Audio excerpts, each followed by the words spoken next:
तो इस वीडियो में हम करेंगे क्लास 10 ज्योग्राफी का चैप्टर 1 जो कि है हमारा रिसोर्स एंड डेवलपमेंट चैप्टर। तो इस चैप्टर का हम लोग पूरा बैक एक्सरसाइज कर लेंगे आज। तो स्टार्ट करते हैं। क्वेश्चन 1 हमें दिया है मल्टीपल चॉइस क्वेश्चन, मतलब MCQs। Which one of the following type of resource is iron ore.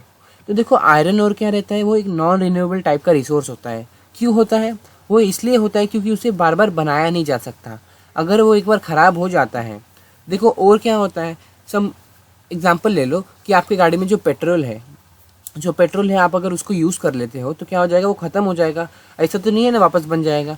तो क्या हो जाएगा, वो नॉन रिन्यूएबल टाइप का रिसोर्स है जिसको आप क्या कर सकते हो, बना नहीं सकते हो वापस। अगर बनेगा तो मिलियंस ऑफ ईयर्स लग जाएंगे, तो मिलियंस ऑफ ईयर्स तक तो आप जिंदा भी नहीं रहोगे। तो फर्स्ट हमारा क्लियर हो गया। अब सेकेंड देखते हैं, under which of the following type of resource can tidal energy B put. तो देखो टाइडल एनर्जी कभी ख़त्म नहीं होती, इसलिए हम उसको रिप्लेनिश रिसोर्स बोलते हैं।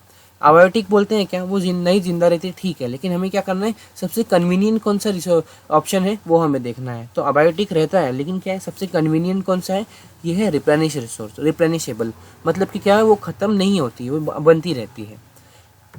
अब देखो आगे, विच one of the following is main cause of land degradation इन पंजाब। तो ओवर इरिगेशन के चलते क्या हुआ था, लैंड डिग्रेडेशन हुआ था पंजाब में। तो इसका आंसर हो जाएगा over irrigation. In which one of the following state is terrace cultivation practice. तो टेरिस कल्टीवेशन कहाँ प्रैक्टिस किया जाता है, वो प्रैक्टिस किया जाता है उत्तराखंड में। अब देखते हैं next one, in which of the following state is black soil found. तो देखो ब्लैक सॉइल क्या रहता है, ब्लैक सॉइल का जो क्वेश्चन है वो बहुत बार आपको पूछा जाता है एग्जाम में।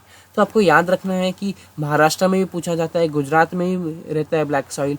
तो कई बुक में क्या दिया है, सी ऑप्शन में महाराष्ट्र दिया है, और कई बुक में सी ऑप्शन में गुजरात दिया है। ये जो सी ऑप्शन है, तो गुजरात लिखो चाहे महाराष्ट्र लिखो, दोनों भी आएगा क्योंकि दोनों जगह पर ब्लैक सॉइल पाई जाती है। अब आगे देखते हैं, answer the following question is in about 30 words. तो आंसर द फॉलोइंग आ गया हमारा। Name 3 state which having black soil and the crop which is mainly grown in it. तो कौन सा ऐसा स्टेट है जिसके पास ब्लैक सॉइल है, अभी हम लोग ने क्वेश्चन में बात की थी, और कौन सा मेन क्रॉप जो उधर ग्रो किया जाता है। तो देखो महाराष्ट्र, मध्य प्रदेश, छत्तीसगढ़, तो ये सब कोई स्टेट्स हैं जिनमें ब्लैक सॉइल पाई जाती है। अब देखो ब्लैक सॉइल जो है, ब्लैक सॉइल को हम एक और नाम से जानते हैं, वो है कॉटन सॉइल। कॉटन सॉइल क्यों बोलते हैं उसको, क्योंकि क्या है, कॉटन उधर मेनली ग्रो की जाती है। इधर हमें पूछा गया है कौन सी क्रॉप मेनली ग्रो की जाती है, तो हो जाएगा कॉटन।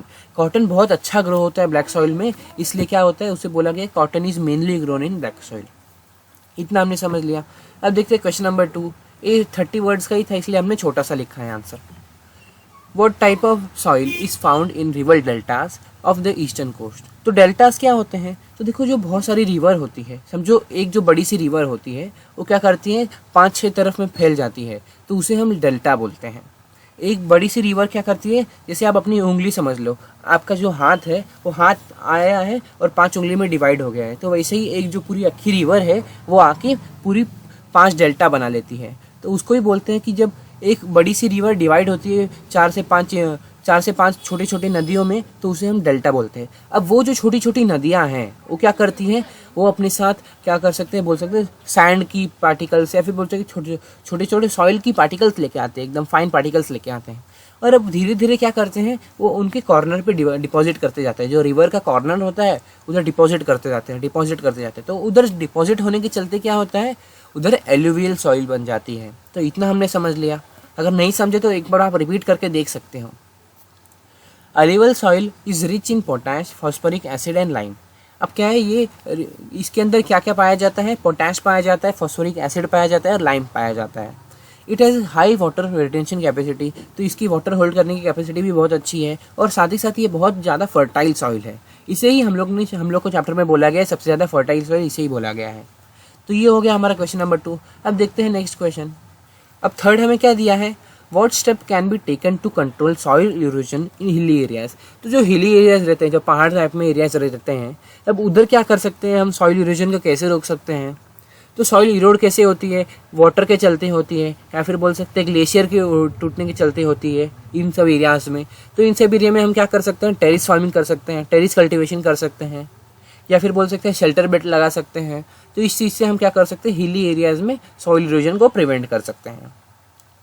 अब देखो आगे क्या दिया है, what are the biotic and abiotic resource, give some example. तो ये तो हम अब बहुत पहले से पढ़ते आ रहे हैं, 5th से पढ़ते आ रहे हैं, तो भी हमें ये सिंपल सा क्वेश्चन पूछ दिया गया है। बायोटिक रिसोर्स जो जिंदा रहते हैं उन्हें बायोटिक बोलते हैं, जो जिंदा नहीं रहते उन्हें अबायोटिक बोलते हैं। तो all living organism in our environment are called biotic resource. तो जितने भी ऑर्गेनिज्म हमारे इन्वायरमेंट में हैं उसे हम बायोटिक रिसोर्स बोलते हैं। एग्जाम्पल ले लो, ट्रीज ले लो, एनिमल्स ले लो, इंसेक्ट्स ले लो, कितने सारे एग्जाम्पल्स आ जाएंगे बायोटिक रिसोर्स में। अब अबायोटिक में क्या हो जाएगा, all living organism, all non living organism in our environment, organism की बोल रहा हूँ, all non living things present in our environment are term as abiotic resource. तो जो भी जिंदा नहीं रहते उसे हम अबायोटिक बोलते हैं। और इसका एग्जाम्पल हो जाएगा वाटर, एयर, मेटल, रॉक्स। ये अर्थ मत लिखना, अर्थ थोड़ा अच्छा नहीं लगता। Answer the following question in about 120 words. तो ये लास्ट पार्ट पे आ गए हमारे चैप्टर के। कौन से चैप्टर के? जो पूरा बैक एक्सरसाइज है वो लास्ट पार्ट पे आ गया, इसके बाद एक्सरसाइज कुछ है नहीं। तो 2 ही क्वेश्चन हमारे बाकी हैं, उसके बाद हमारा खत्म हो जाएगा। Explain land use pattern in India and why has the land under forest not increase much since 1960 to 1961। अब इधर क्वेश्चन में हमें क्या पूछा गया है कि लैंड को कैसे यूटिलाइज किया जाता है इंडिया में, वो तो हमें बताना है। साथ ही साथ ये भी बताना है कि जो 1960 से 1961 का जो टाइम था, उस टाइम जो हमारा बोल सकते हैं फॉरेस्ट का जितना एरिया था, और 2015 से 16 का जो एरिया है उसमें कितना कम बदलाव क्यों आया है। मतलब जो फॉरेस्ट का एरिया है, फॉरेस्ट का एरिया उतना ही क्यों रहा, बाकी सब एरिया बड़ा है। नहीं समझ रहा है तो क्वेश्चन में आपको एक पूरा फोटो के साथ समझाता हूँ। तो यहाँ देखो, यहाँ हमें क्वेश्चन में पूछा क्या गया था, क्वेश्चन में हमें पूछा गया था कि जो लैंड यूज पैटर्न इंडिया में था उसमें 1960 से 1961 के बीच इतना कम क्यों हम लोग का फॉरेस्ट का एरिया था। तो ये जो एरिया है 18.11% वो है फॉरेस्ट का एरिया। ये जो एरिया है ये फॉरेस्ट का एरिया है, तो इतना कम एरिया क्यों था हमारा फॉरेस्ट का, तो यही हमें पूछा गया है। अब देखो, अब 23% ही बड़ा है, लेकिन देखो पहले इतना कम क्यों था, तो ये हमें क्वेश्चन में पूछा गया है। तो अभी इसका आंसर देते हैं। चलो, तो पहले किसका हम आंसर देंगे, पहले देंगे कि कैसे लैंड यूटिलाइज होता है, उसके बाद जो दूसरा हमने पढ़ा उसका।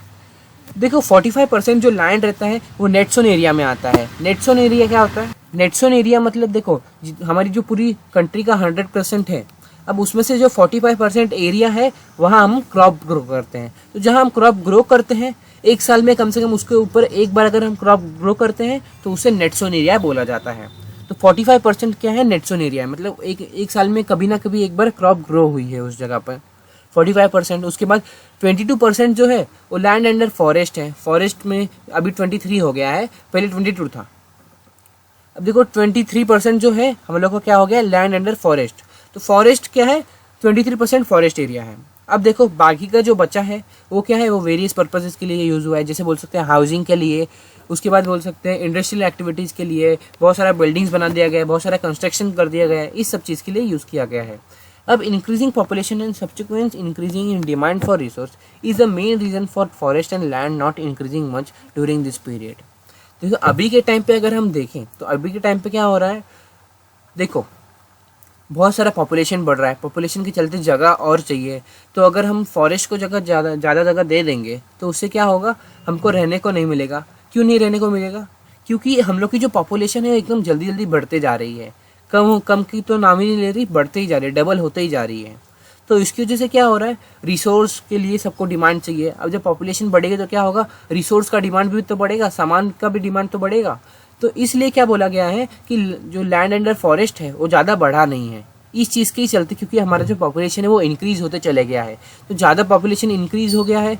अब अगर हम फॉरेस्ट एरिया में डाल देंगे, फॉरेस्ट एरिया को क्या करेंगे, बढ़ा देंगे, तो उसकी वजह से क्या होगा, बहुत लोगों को रहने को ठिकाना नहीं मिलेगा। इसलिए हम लोग ने क्या किया है, हम लोग ने फॉरेस्ट एरिया को अभी तक ज़्यादा बढ़ाया नहीं है। तो ये था मेन रीज़न कि पॉपुलेशन के चलते ही ये सब हो रहा है। अब देखते हैं next one, how have technical and economical development lead to more consumption of resource. अब टेक्निकल और इकोनॉमिक डेवलपमेंट के चलते रिसोर्स को हम ज़्यादा क्यों कंज्यूम कर रहे हैं। अब देखो कोई भी कंट्री है उसको अपना इकोनॉमिक ग्रोथ करना है, तो इकोनॉमिक ग्रोथ करना है उसके लिए क्या चाहिए, उसके लिए उसको पैसा चाहिए। अब पैसा कहाँ से लाएगा, तो वो रिसोर्स से लाएगा। रिसोर्स कहाँ से लाएगा, अपने जो मशीन है, टेक्निकल नो हाउ है, उसको यूज़ करके क्या करेगा, अगर उनको कुछ मिलता है, रिसोर्स मिलता है तो उसको एक्सट्रैक्ट करेगा, फिर उसको बेच के वो पैसा लाएगा। तो सेम वैसा ही हो रहा है कि economic development create demand for various resource. अब इकोनॉमिक डेवलपमेंट के चलते इकोनॉमी चाहिए, पैसा चाहिए, तो पैसे के चलते क्या हुआ, सब लोग को रिसोर्स भी चाहिए, रिसोर्स को पैसे से खरीद लेंगे सब लोग। तो देखो टेक्निकल डेवलपमेंट चाहिए, टेक्निकल डेवलपमेंट क्यों चाहिए, रिसोर्स अगर हमको पता चल गया यहाँ है, कहीं कोई भी एरिया में अगर रिसोर्स है, वहाँ जाके हम क्या करेंगे, जो टेक्निकल नो हाउ है, मतलब कि जो टेक्नोलॉजी है उसके चलते वो रिसोर्स को एक्सट्रैक्ट करेंगे, उसके बाद उसको बेचेंगे, तो उससे क्या मिलेगा, हमें पैसे मिलेंगे। तो यही सब चीज़ के चलते हम लोग क्या कर रहे हैं, रिसोर्स को और ज़्यादा एक्सप्लॉइट कर रहे हैं और ज़्यादा कंज्यूम कर रहे हैं। यही सब चीज़ के चलते इकोनॉमिक डेवलपमेंट बढ़ाने के लिए हम ज़्यादा यूज़ कर रहे हैं रिसोर्स को। तो यही एक दूसरा रीज़न था।